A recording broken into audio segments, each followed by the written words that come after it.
Hello बच्चों, कैसे हैं आप लोग। कैसी चल रही है आप लोग की परीक्षा की तैयारी। तो आइए फिर से आपको स्वागत है बीएन प्रसाद मैथमेटिक्स के यूट्यूब चैनल में। तो मैं आपको आज फर्स्ट चैप्टर से केमिस्ट्री का जो फर्स्ट चैप्टर है रासायनिक समीकरण एवं अभिक्रियाएं, उसके बारे में जो उस पर आधारित ऑब्जेक्टिव प्रश्न है उसको बताने जा रहा हूं।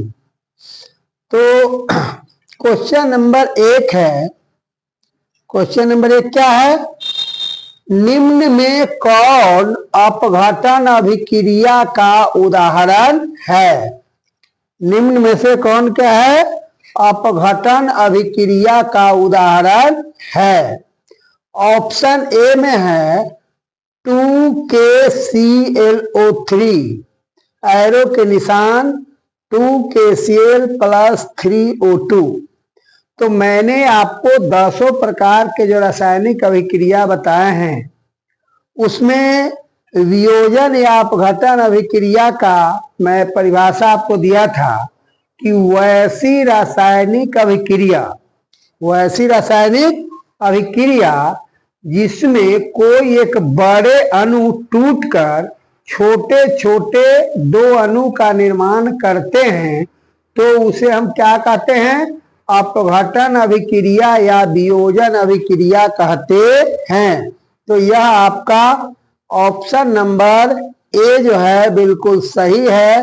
2KCl + 3A2 मतलब इधर पोटेशियम क्लोरेट है जो इधर टूट गया पोटेशियम क्लोराइड में और ऑक्सीजन में, इसीलिए यह क्या है? वियोजन अभिक्रिया का उदाहरण है। इसीलिए ऑप्शन नंबर ए क्या होगा? ये बिल्कुल सही है, इसीलिए ए ऑप्शन ए सही हो गया। चलिए क्वेश्चन नंबर 2 जो है, किसी रासायनिक अभिक्रिया में भाग लेने वाले पदार्थ क्या कहलाते हैं? मतलब जो कोई रासायनिक अभिक्रिया में भाग लेता है उसे हम क्या कहते हैं?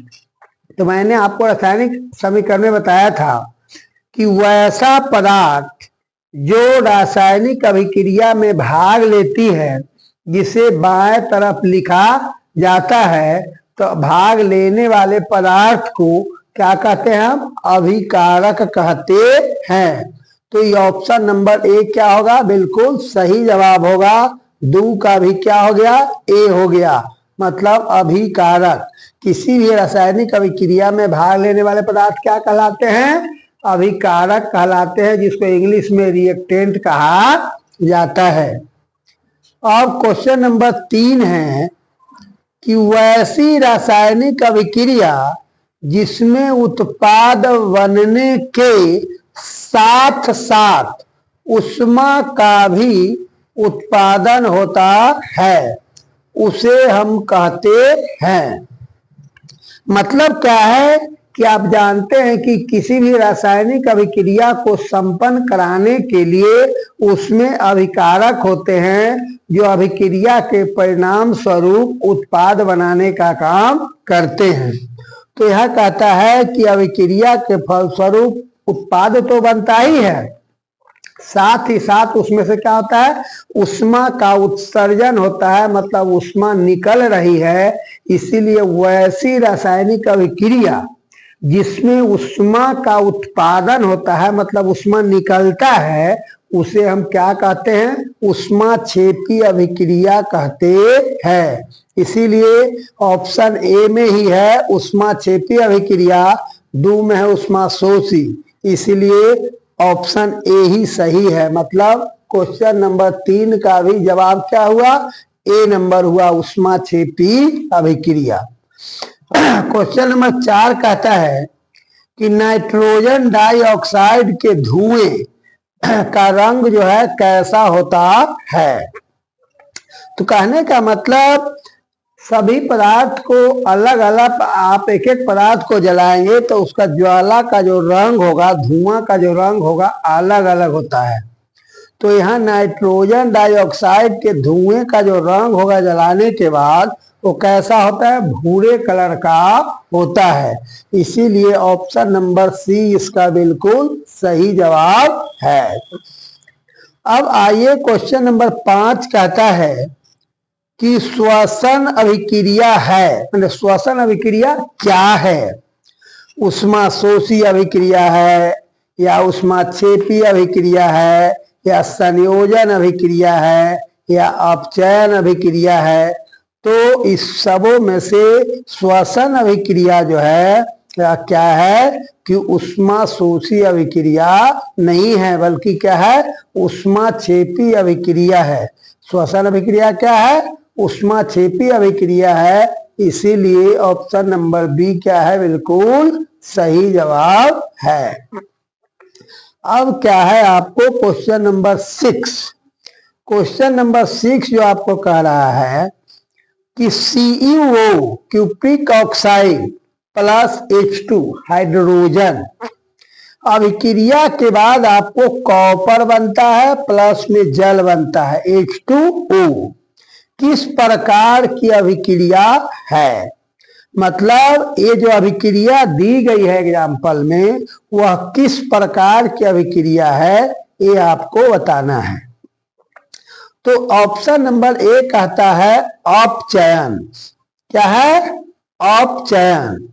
तो अपचयन अभिक्रिया यह है, इसमें कहीं कोई डाउट नहीं है। क्यों, क्योंकि मैंने आपको परिभाषा में बताया था कि किसी भी रासायनिक अभिक्रिया में हाइड्रोजन का संयोग हो, मतलब हाइड्रोजन उसके साथ जुड़ जाए, या ऑक्सीजन का वियोग हो जाए, मतलब ऑक्सीजन किसी यौगिक से अलग हो जाए, हट जाए, तो उसको हम क्या कहते हैं, अपचयन अभिक्रिया कहते हैं। तो आप यहाँ भली भांति देख रहे हैं कि क्यूप्रिक ऑक्साइड CO जो है, इससे इधर उसके साथ ऑक्सीजन नहीं है, मतलब उससे क्या है, ऑक्सीजन का वियोग हो रहा है, ऑक्सीजन उसके साथ से क्या हो रहा है, हट रहा है। इसीलिए यह क्या है, अपचयन अभिक्रिया है। क्वेश्चन नंबर बी देखिए, उसी का जो बी ऑप्शन है उसमें कहता है कि उपचयन। क्या है, उपचयन, मतलब अपचयन और उपचयन। तो उपचयन के परिभाषा के अनुसार मैंने आपको उपचयन की परिभाषा, जिसको ऑक्सीकरण भी कहते हैं, बताए थे कि जब कोई पदार्थ ऑक्सीजन से संयोग करता है, मतलब वो ऑक्सीजन के साथ जुड़ करके कोई नया यौगिक अगर बनाता है, कोई तत्व या यौगिक, तो हम उसको क्या कहते हैं, ऑक्सीकरण कहते हैं। तो यहाँ पे देखिए कि ये हाइड्रोजन है और वो ऑक्सीजन के साथ मिल गया और क्या बना लिया, H2O, मतलब जल का निर्माण किया। तो यह भी ऑप्शन सही है, काहे कि हाइड्रोजन और ऑक्सीजन का क्या हो रहा है, संयोग हो रहा है। तो यह भी मेरा ऑप्शन बी भी सही है। अब आइए तीसरा नंबर में जो कहता है कि रेडॉक्स अभिक्रिया। तो अब एक नया बात आ गया आपके सामने कि रेडॉक्स अभिक्रिया क्या होता है। तो देखिए, कोई भी रासायनिक अभिक्रिया में 100% न तो केवल ऑक्सीकरण होता है और न 100% अवकरण होता है, मतलब न उपचयन होता है न अपचयन होता है, बल्कि हर एक रासायनिक अभिक्रिया में, सभी रासायनिक अभिक्रिया में ऑक्सीकरण का भी काम होता है और अवकरण का भी काम होता है। तो यहाँ पे क्या हो रहा है कि यह रिडॉक्स अभिक्रिया हो रहा है, मतलब अपचयन और उपचयन, मतलब दोनों अभिक्रिया हो रहा है। तो यहाँ हम क्या कहेंगे कि यह न अपचयन वाला सही होगा 100%, न उपचयन वाला, बल्कि रेडॉक्स अभिक्रिया इसका बिल्कुल सही जवाब है। मतलब इसमें ऑक्सीकरण भी हो रहा है और क्या हो रहा है, अवकरण भी हो रहा है। इसीलिए यह क्या है, रेडॉक्स अभिक्रिया है। तो option number C, question number 6 का क्या हुआ, सी जवाब, रेडॉक्स अभिक्रिया बिल्कुल सही है। अब यह क्वेश्चन नंबर 7 कि उपचयन। उपचयन वह अभिक्रिया है जिसमें होता है, मतलब उपचयन अभिक्रिया में क्या होता है। तो मैंने परिभाषा में आपको बताया था कि अगर किसी रासायनिक अभिक्रिया में ऑक्सीजन का संयोग हो, ऑक्सीजन का संयोग हो, तो उसको हम क्या कहते हैं? ऑक्सीकरण अभिक्रिया कहते हैं। या उसका दूसरा परिभाषा हम यह भी बताए थे, क्या बताए थे जी? तो वैसी रासायनिक अभिक्रिया जिसमें हाइड्रोजन का वियोग हो, मतलब हाइड्रोजन का त्याग हो, उसको भी हम क्या कहते हैं? ऑक्सीकरण अभिक्रिया ही कहते हैं। तो यहाँ ऑप्शन ए भी सही है और बी भी सही है, मतलब ऑक्सीजन का संयोग हो रहा है तो ये ठीक है, हाइड्रोजन का त्याग हो रहा है, वो दोनों स्थिति में क्या है? उपचयन अभिक्रिया है। और तीसरा कहता है सी नंबर में कि इलेक्ट्रॉन का त्याग। तो इलेक्ट्रॉन का त्याग करना भी ऐसे आप अच्छी तरह से जब 12 में जाएंगे, 11 में जाएंगे, तो ऑक्सीकरण अभिक्रिया और अपकरण अभिक्रिया का 5-5 उदाहरण देके बताया जाएगा। 5-5 परिभाषा है जो कि ऑक्सीकरण की पुष्टि करता है तथा अपकरण की पुष्टि करता है। तो यहाँ पे जो उसी लेवल में आपको दिया गया है कि इलेक्ट्रॉन का त्याग करना, तो इलेक्ट्रॉन का त्याग करना भी क्या होता है? वो भी ऑक्सीकरण अभिक्रिया या उपचयन अभिक्रिया का ही उदाहरण है। तो यहाँ पर गौर कीजिए कि पहला भी ऑप्शन सही है, दूसरा भी सही है और तीसरा भी सही है, और डी में कहता है सभी, इसलिए राइट आंसर क्या होगा? डी होगा, क्योंकि सभी ऑप्शन बिल्कुल सही है, इसलिए सही जवाब क्या हो गया? डी नंबर हो गया।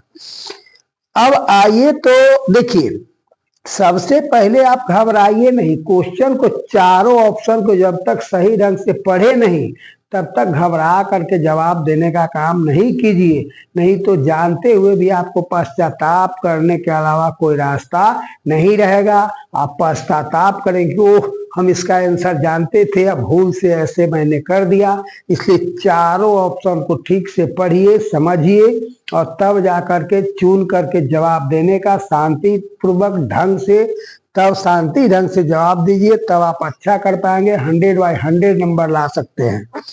तो अब देखिए क्वेश्चन नंबर 7 हो गया, डी सही। अब है क्वेश्चन नंबर 8 कि चीनी का सूत्र क्या है?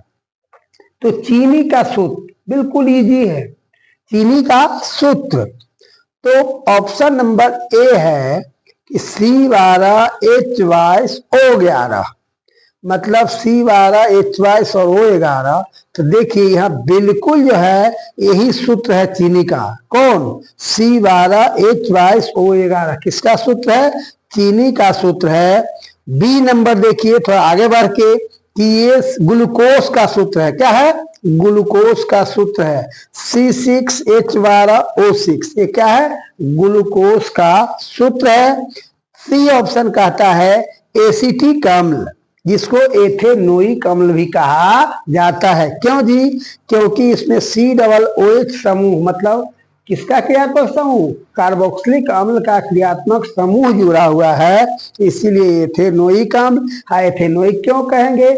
इसलिए कि यहाँ 2 कार्बन है और पहला सदस्य मेथेन है, दूसरा एथेन है और ओइक अम्ल है, इसीलिए एथेनोइक अम्ल। डी क्या ऑप्शन कहता है? यहाँ देखिए आपने क्रियात्मक समूह जरूर पढ़ा होगा, तो यहाँ CHO किसका है?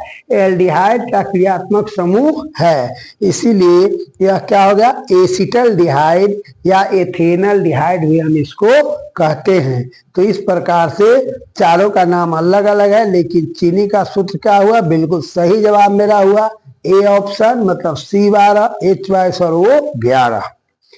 अब आइए यह देखिए क्वेश्चन नंबर 9।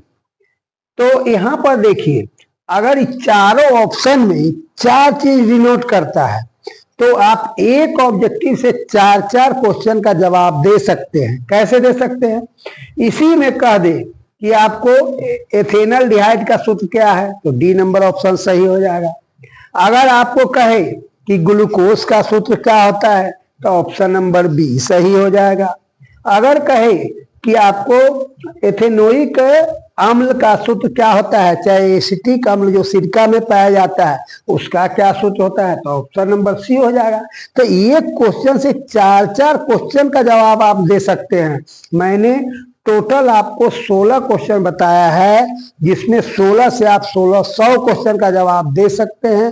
बिल्कुल जो हम कह रहे हैं उस बात पर ध्यान दीजिए, गौर कीजिए कि क्वेश्चन को समझने का प्रयास अधिक से अधिक कीजिए। मैं बोल कर रहा हूँ हर क्वेश्चन में कई ऑब्जेक्टिव छुपे हुए हैं, इसका जवाब आप दे सकते हैं। क्वेश्चन नंबर 9 में आइए। Na2SO4 सोडियम सल्फेट, ये क्या है, AQ का अर्थ होता है एक्वस मतलब जलीय, तो उसको AQ से डिनोट करते हैं। तो हो गया sodium sulphate plus barium chloride BaCl2, और वो भी एक्वस है मतलब वो भी जलीय है। और दोनों रासायनिक अभिक्रिया करने के बाद क्या बनता है आपको, BaSO4 मतलब बेरियम सल्फेट बनता है। ब्रैकेट में S दिया हुआ है, इसका मतलब होता है कि सॉलिड स्थिति में बना हुआ है। किस स्थिति में बना हुआ है, बेरियम सल्फेट जो बना सॉलिड स्थिति में बना, प्लस नमक बना, नमक भी बना तो क्या 2NaCl, नमक का क्या अणु है, 2 अणु है। तो ये किस प्रकार की अभिक्रिया का उदाहरण है। ए में कहता है संयोजन, तो देखिए यहाँ कोई संयोग नहीं हो रहा है, इसलिए संयोजन अभिक्रिया तो होगा ही नहीं। वियोजन, वियोजन अभिक्रिया का मैंने अभी आपको बताया है कि जब एक चीज टूट के 2 चीज बन जाए तो उसको वियोजन कहते हैं, लेकिन यहाँ वियोजन भी हो नहीं रहा है। अब क्या हो रहा है, सिर्फ थोड़ा गौर कीजिए कि Na2SO4 और BaCl2, तो यहाँ देखिए कि Na2 किसके साथ जा रहा है, क्लोरीन के साथ जा रहा है, और बेरियम यहाँ किसके साथ आ रहा है, सल्फेट के साथ आ रहा है। मतलब दोनों का आयनों का क्या हो रहा है, आदान प्रदान हो रहा है। उसमें का कुछ तत्व इसमें आ रहे हैं और इसमें का कहाँ जा रहे हैं, उसमें जा रहे हैं। मतलब आपस में विनिमय कर रहा है, एक्सचेंज कर रहा है, लेन देन कर रहा है। इसीलिए इस प्रकार की अभिक्रिया को हम क्या कहते हैं, तो हम द्विविस्थापन अभिक्रिया कहते हैं, जिसको इसमें आयनों का आदान प्रदान हो रहा है। यह क्या हो गया आपको, द्विविस्थापन अभिक्रिया का उदाहरण है, इसलिए ऑप्शन नंबर सी बिल्कुल सही जवाब होगा। अब आइए क्वेश्चन नंबर 10, कहता है कि सल्फ्यूरिक अम्ल का सूत्र है, माने सल्फ्यूरिक अम्ल का सूत्र क्या है, चारों ऑप्शन में से कौन है, ये आपको क्या पूछ रहा है, क्वेश्चन पूछ रहा है। तो ऑप्शन नंबर ए में है H2SO4। तो मैंने आपको याद रखी बताया था कि पहला जो मैंने पेश किया था ऑब्जेक्टिव क्वेश्चन, जिसमें केमिस्ट्री से क्वेश्चन था कि किसे 4 नाम से जाना जाता है, तो मैं आपको बताया था, याद रखिएगा कि 2 ऐसे रासायनिक यौगिक केमिस्ट्री में हैं जिसे 4 नाम से जाना जाता है, जिसमें पहला संगमरमर और दूसरा H2SO4 सल्फ्यूरिक अम्ल है, जिसको 4 नाम से जाना जाता है। गंधक अम्ल के नाम से, H2SO4 हाइड्रोजन सल्फेट के नाम से, बैट्रिक अम्ल के नाम से, और क्या कहते हैं सल्फ्यूरिक अम्ल के नाम से। तो ये 4 मतलब नाम है इसका, जिसमें H2SO4 सल्फ्यूरिक अम्ल है। क्वेश्चन कह रहा है इसके अनुसार बिल्कुल ए नंबर सही जवाब है। अब आइए, प्रकृति में ऑक्सीजन का संतुलन कैसे बना हुआ रहता है। क्वेश्चन क्या कर रहा है, प्रकृति में जो हमें ऑक्सीजन का संतुलन मतलब उसकी मात्रा जो है कम बेस अधिक डिफरेंस नहीं हो रहा है, किस प्रकार से संतुलन बना हुआ है, वही चीज क्वेश्चन पूछ रहा है। तो क्वेश्चन ए में कहता है संयोजन, 2 में कहता है वियोजन, 3 में कहता है प्रकाश संश्लेषण, और डी में क्या है एंटी। तो संयोजन अभिक्रिया में ऑक्सीजन का उत्पादन और मतलब संश्लेषण नहीं होता है, इसलिए ये गलत हो गया। वियोजन भी नहीं हो रहा है, तो सी नंबर में कहता है प्रकाश संश्लेषण। तो आप जानते हैं कि प्रकाश संश्लेषण की अभिक्रिया में उत्पाद के रूप में ऑक्सीजन बनते हैं, और यह अभिक्रिया कब होती है, सूर्य प्रकाश की उपस्थिति में होती है और दिन में होती है। इसीलिए जो भी हम कार्बन डाइऑक्साइड गैस का छोड़ते हैं, त्याग करते हैं, वो पेड़ पौधा क्या करता है, ग्रहण करता है और वो ऑक्सीजन उसके बदले में देने का काम करता है।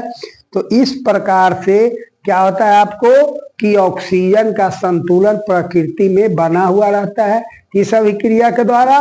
तो प्रकाश संश्लेषण अभिक्रिया के द्वारा। अब क्वेश्चन नंबर 12 जो कह रहा है कि zinc Zn plus CuSO4 copper sulphate, मतलब जिंक प्लस कॉपर सल्फेट जब आपस में अभिक्रिया करेगा तो उधर क्या बन गया, ZnSO4, जिंक सल्फेट और कॉपर अलग हो गया। तो ये अभिक्रिया जो है वो 10 गो जो अभिक्रिया बताए थे उसमें किस अभिक्रिया का उदाहरण है, ये क्या कह रहा है, क्वेश्चन कह रहा है। पहले क्वेश्चन को बिल्कुल ठीक ढंग से समझिए कि क्वेश्चन कह क्या रहा है। क्वेश्चन आप समझ गए तो आंसर समझने में कोई कठिनाई होगी ही नहीं, बल्कि आप क्वेश्चन को बिल्कुल अच्छी तरह से समझने का प्रयास कीजिए। तो मैंने आपको याद कीजिए कि बताया था कि एकल विस्थापन अभिक्रिया मतलब जब कोई अधिक क्रियाशील धातु अपने से कम क्रियाशील धातु को अलग कर देता है, विस्थापित कर देता है, हटा देता है, उसको भगाकर उसके जगह पर वो खुद को चला जाता है, तो उसी प्रकार की अभिक्रिया को हम क्या कहते हैं, एकल विस्थापन अभिक्रिया कहते हैं।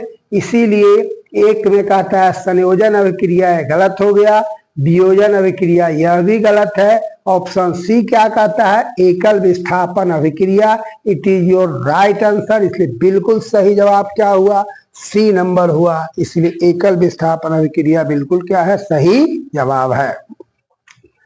अब आइए क्वेश्चन नंबर 13 कहता है कि CaO मतलब कली चूना, CO का क्या होता है, कली चूना, प्लस H2O जल, एरो देखे क्या बना, CaOH का होल 2, जिसको बुझा हुआ चूना के नाम से जानते हैं या कैल्शियम हाइड्रोक्साइड के नाम से जानते हैं।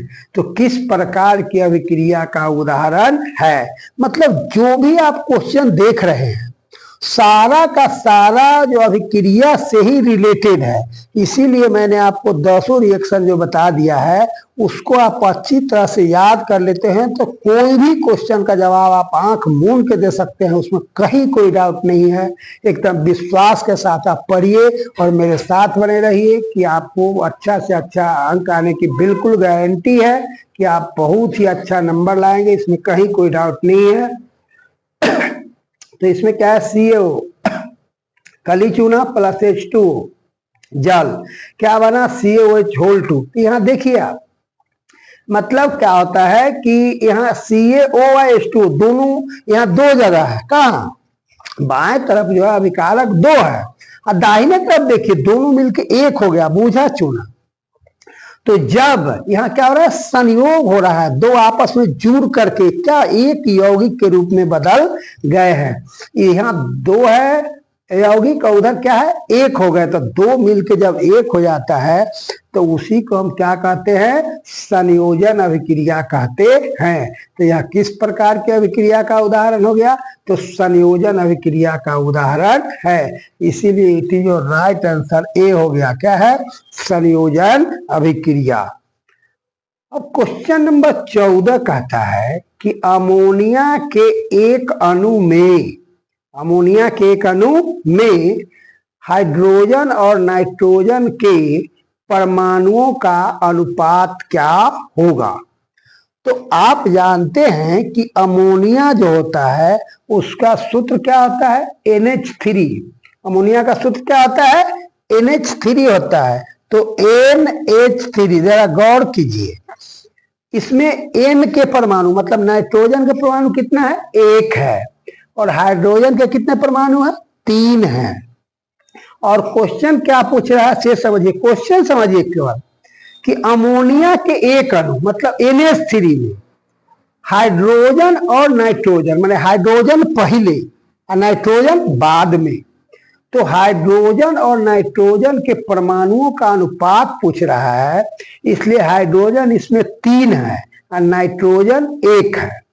तो ये आंसर हो गया 3:1 क्वेश्चन के हिसाब से। लेकिन थोड़ा सा दिमाग लगाइए आप, इसी क्वेश्चन को सेम टू सेम यही क्वेश्चन को और यही क्वेश्चन को क्या बदल देगा आपको, कहेगा कि अमोनिया के एक अणु में नाइट्रोजन और हाइड्रोजन के परमाणु का क्या अनुपात है, तो आंसर बिल्कुल बदल जाएगा आपको। क्यों? क्योंकि जब आपको पहले नाइट्रोजन कहेगा तो पहले नाइट्रोजन 1 है, तो वो आंसर होगा 1:3। वो 3:1 बिल्कुल गलत जवाब हो जाएगा। इसलिए क्वेश्चन पर ध्यान दिए, यही से आप 2 क्वेश्चन का जवाब यहाँ हो गया। क्यों? कि जब नाइट्रोजन हाइड्रोजन का अनुपात कहेगा तो 1:3, और जब हाइड्रोजन और नाइट्रोजन का अनुपात कहे तो 3:1 होगा। इसी प्रकार से आपको अनेकों क्वेश्चन पूछ सकता है। जैसे आप कहेगा कि जल के एक अणु में, जल का सूत्र क्या होता है, H2O, तो उसमें कहे कि हाइड्रोजन और ऑक्सीजन का क्या अनुपात है, तो 2:1 हो जाएगा। उकड़े क्वेश्चन फिर उलट देगा, क्या कहेगा कि जल के एक अणु में ऑक्सीजन और हाइड्रोजन का क्या अनुपात है, तो फिर उसका आंसर बदल जाएगा, 1:2 हो जाएगा। मतलब H2O कहेगा तो 2:1 का, ऑक्सीजन और हाइड्रोजन का अनुपात कहेगा तो 1:2 हो जाएगा। तो ध्यान दीजिए कि क्वेश्चन किस प्रकार से पूछ रहा है, किस यौगिक के बारे में कह रहा है।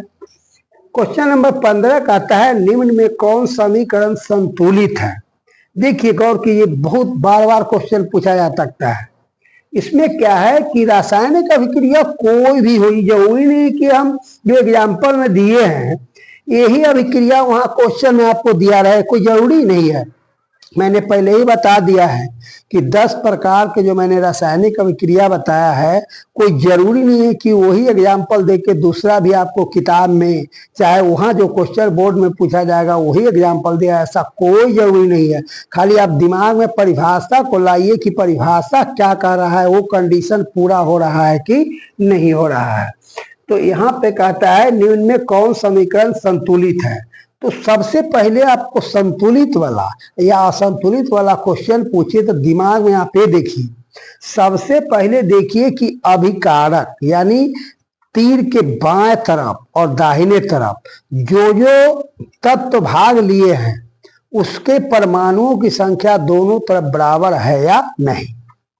अगर दोनों तरफ बराबर हो गया, परमाणु की संख्या जो उसमें भाग ले रहे हैं तत्व, उसकी परमाणु की संख्या दोनों तरफ अगर बराबर है तो बुझिए कि वो संतुलित समीकरण है। अगर उसमें से एक में भी कोई में कमी बेसी है तो क्या होगा, मतलब एक तरफ अधिक है एक तरफ कम है, तो वो असंतुलित समीकरण होगा। तो यहाँ पर आप देखिए क्या है आपको कि निम्न में से कौन समीकरण संतुलित है। तो ये मैग्नीशियम प्लस O2, तो यह Mg का मैग्नीशियम का है 1 परमाणु और ऑक्सीजन 2 परमाणु। उधर एरो देखे बना MgO मैग्नीशियम ऑक्साइड, जो कि मैग्नीशियम ऑक्साइड ये संतुलित समीकरण नहीं है। क्यों नहीं है जी? तो यहाँ मैग्नीशियम 1 परमाणु, तो उधर तो ठीक है मैग्नीशियम 1 है, लेकिन ऑक्सीजन इधर 2 है उधर 1 बन रहा है, इसीलिए यह संतुलित समीकरण हो गया। बी नंबर पर देखिए कि Zn जिंक प्लस H2SO4, मतलब क्या है, जिंक अभिक्रिया किया सल्फ्यूरिक अम्ल से, उधर क्या बन गया ZnSO4 प्लस H2। तो यहाँ ध्यान दीजिए जिंक कितना है 1, उधर भी जिंक 1 है, बिल्कुल सही है। हाइड्रोजन 2, उधर भी H2 2 है, और O4 ऑक्सीजन कितना 4, उधर भी 4 है। एस इधर 1 उधर भी, मतलब यहाँ बिल्कुल सही है। जितना सल्फर, जितना हाइड्रोजन, जितना ऑक्सीजन उधर है उतना ही इधर है, जितना जिंक इधर है उतना उधर है। इसलिए बी नंबर बिल्कुल क्या है, संतुलित समीकरण है। इसलिए ऑप्शन बी 15 का बिल्कुल सही जवाब है। तो उधर बना आपको ZnSO4 प्लस H2।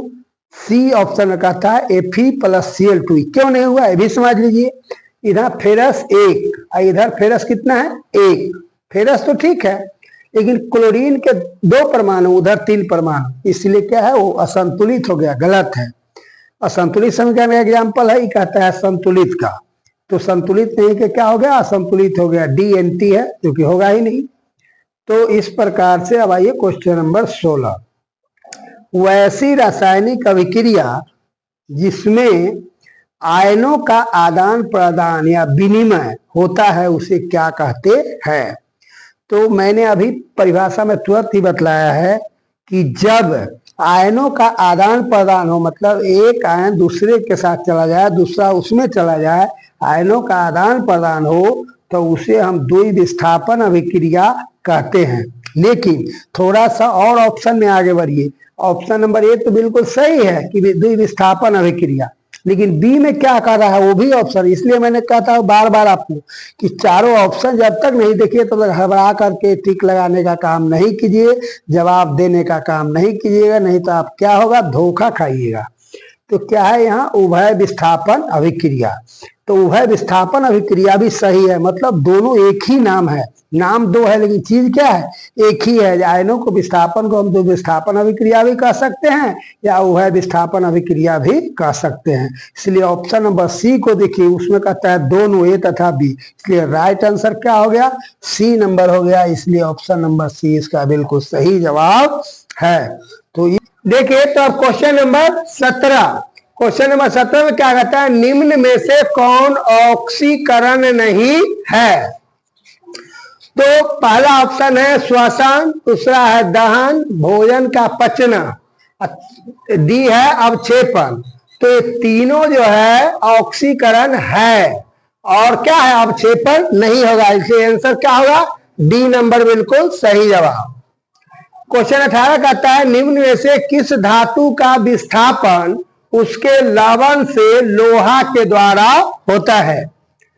तो लोहा के द्वारा जो है तांबा का क्या होता है, विस्थापन किया जाता है। इसलिए ऑप्शन नंबर क्या है, ए बिल्कुल सही है।